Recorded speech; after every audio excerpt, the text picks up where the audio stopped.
Shalom semua, selamat kembali sekali lagi di dalam channel ini, Mencari Wajah Yesus Ministry. Yang dikasih dalam Tuhan, saya ingin memulakan perkongsian firman Tuhan pada waktu ini dengan Mazmur 119, ayat 97, penterjemahan EVB. Oh, betapa ku cintai hukum-Mu, aku merenungnya sepanjang hari. Yang dikasih dalam Tuhan, Alkitab bukanlah setakat satu buku pantang larang. Ia adalah surat cinta Tuhan terhadap kita, anak-anaknya. Haleluya. Marilah kita hati terbuka, mata untuk melihat hal-hal rohani. Supaya apabila kita membaca firman Tuhan, kita mengenal kepribadian Elohim. Mari kita berdoa. Bapa di surga, kami berdoa agar Engkau mencurahkan roh-Mu, isi hatimu, kepada umat-Mu Tuhan yang siap untuk mendengar ya Tuhan Bapa, isi hatimu. Kami mau mengasihi Engkau, biarlah kami menikmati kebenaran kasih-Mu melalui renungan firman-Mu. Kami mau mengasihi firman-Mu, kami mau mengasihi Engkau. Roh Kudus, Engkau berbicara, Engkau mengajar. Dan damai Engkau terus memenuhi hati pendengar, agar semua diberkati. Dalam nama Yesus kami yang percaya katakan, amin. Yang dikasih dalam Tuhan, pasti kita sadar, ada beberapa perkataan daripada bahasa asli yang tidak diterjemahkan kepada bahasa bangsa-bangsa. Yang pertama, yang sangat kita kenal, perkataan amen. Yang kedua, haleluya. Yang ketiga, selah. Keempat, shalom. Kelima, hosana. Yang dikasih dalam Tuhan, mengapakah perkataan-perkataan ini tetap dalam keadaan bahasa aslinya dan tidak diterjemahkan kepada bangsa-bangsa adalah karena bahasa aslinya luar biasa. Satu perkataan ada banyak maksud. Dan maksud yang cukup dahsyat, cukup luar biasa. Contohnya perkataan shalom. Seperti mana video sebelum ini saya sudah berkongsikan dengan ringkas. Bahasa shalom, satu perkataan ada banyak maksud. Damai sejahtera, kesehatan, keselamatan, perlindungan ilahi, kemakmuran. Luar biasa, satu perkataan banyak maksud. Yang dikasih dalam Tuhan, marilah kita sama-sama terus memberikan diri apabila membaca firman Tuhan, kenal kepribadian Tuhan. Judul pada hari ini adalah Elohim. Ya, perkataan Elohim. Yang dikasih dalam Tuhan, apabila kita mulai menyelidiki dengan lebih mendalam lagi firman Tuhan, kita akan mendapati perkataan Elohim ini di merata tempat. Oleh itu, marilah kita terus membuka hati untuk menjalankan hubungan intim dengan Elohim. Haleluya. Kita kenal nama Tuhan seperti El Shaddai, El Elyon, El Olam. El Shaddai maksudnya Elohim yang Maha Kuasa. El Elyon maksudnya Elohim yang Maha Tinggi. Oleh itu yang dikasih dalam Tuhan, sering-sering kita merujuk kepada nama-nama ini. Ada nama Elohim. Oleh itu tidak ada salahnya untuk memanggil Allah sebagai Elohim. Dan saya sangat senang untuk memanggil Allah dengan rujuk kepadanya sebagai Elohim. Karena ia di dalam Alkitab. Dia sangat Alkitabiah. Tidak ada masalah di situ. So yang dikasih dalam Tuhan, saya ingin membawa perhatian kita kepada beberapa nama. Hanya beberapa saja, tetapi ada banyak nama yang terdapat dalam Alkitab. Mungkin selepas renungan firman ini, kalian sendiri akan mulai menyelidikinya. Haleluya. Yang dikasih dalam Tuhan, kita sangat kenal nama Daniel. Daniel maksudnya, Elohim adalah hakimku. Luar biasa. Ada perkataan El, nampak di situ, Daniel. Dan maksudnya hakim. El adalah Elohim. Yang kedua, Yehezkiel. Sekali lagi, di belakang El. Apakah maksudnya Yehezkiel? Elohim yang menguatkan. Samuel. Yang dikasih dalam Tuhan. Di sini, Samuel maksudnya namanya El. Singkatan Elohim adalah El. Kemudian, Othniel, yang maksudnya singa Elohim. Saya ingin memberi firman Tuhan rujukannya supaya kalian sendiri boleh menyelidiki mengenainya. Othniel, 1 Samuel 15 ayat 17. Kemudian Hazael, Maksudnya dia yang melihat Elohim. Marilah kita melihat Elohim. Mata rohani dibuka untuk melihat Elohim. Amin. 1 Raja-Raja 19 ayat 15. Yang kita semua cukup kenal. Yesus.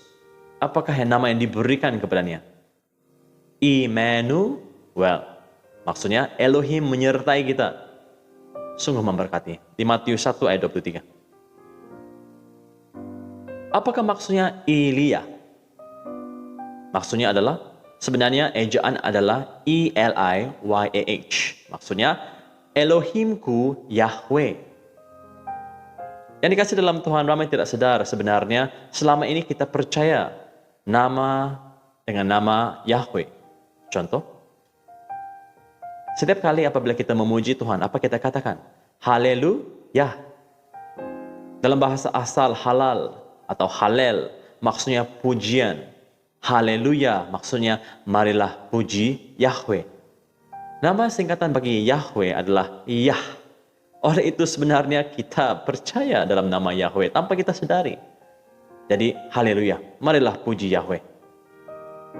Kita terus membaca haleluya dalam firman Tuhan, dalam nama-nama di perjanjian lama. Elohim ada di situ. Elisa, maksudnya Elohimku keselamatanku. Eliab, maksudnya Elohim Bapakku. Elisama, maksudnya Elohim mendengar.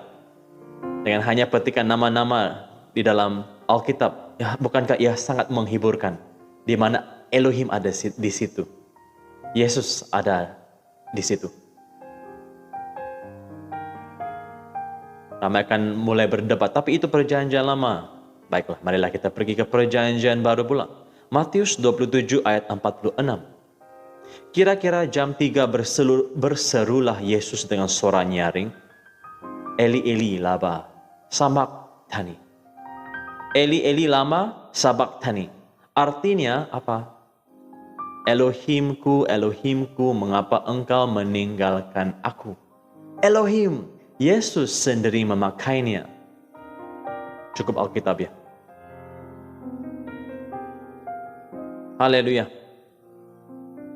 Dan bukankah Yesus katakan kepada engkau dan saya? Di Yohanes 20 ayat 17, kata Yesus kepadanya, janganlah engkau memegang aku sebab aku belum pergi kepada Bapa, tetapi pergilah kepada saudara-saudaraku dan katakanlah kepada mereka bahwa sekarang aku akan pergi kepada Bapakku dan Bapakku, Bapamu, kepada Elohimku dan Elohimmu. Perkataan ini di sini adalah Eli, Eli, ataupun Elohimku, Elohimku. Luar biasa. Haleluya.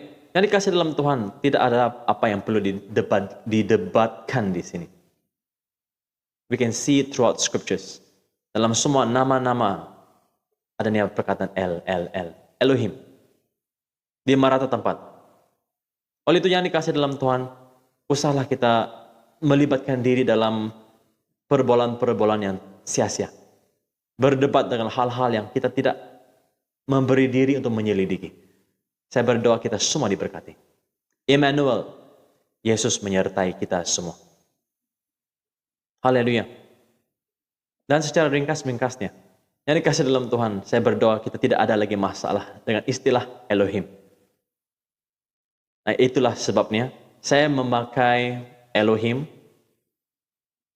Marilah kita sama-sama terus matang dalam hal-hal rohani dan terus diberkati oleh Elohim Israel. Tuhan di sebalik Abraham, Ishak dan Yakub, yaitu Elohim engkau dan saya juga. Mari kita berdoa. Marilah kita juga seperti mana Thomas mengatakan di Yohanes 20 ayat 28. Dan Thomas menjawab dan berkata kepadanya, Tuhanku dan Elohimku. Mari kita berdoa. Bapa di surga, terima kasih atas kebaikan-Mu. Tuhan, kami tidak mau Injil ini menjadi Injil orang lain. Tetapi biarlah ini menjadi Injil kami. Maksudnya firman ini menjadi sesuatu yang begitu pribadi bagi hidup kami. Engkau menjadi Tuhan yang cukup hidup.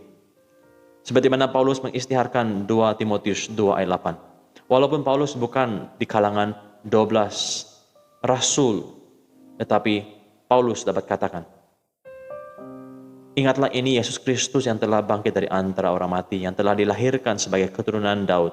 Itulah yang ku beritakan dalam Injilku. Paulus dapat katakan bahwa Injil Kristus adalah Injilnya. Bapa di surga, kami berdoa berikan kami pemahaman, supaya kami menjalin perhubungan yang cukup intim dengan Engkau, yang sangat diberkati.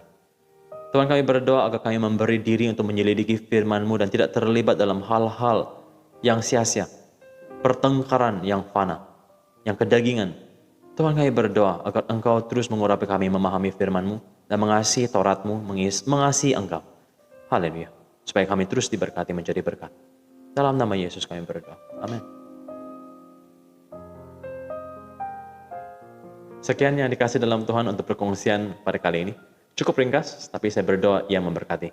Sehingga video yang seterusnya, haleluya. God bless everyone.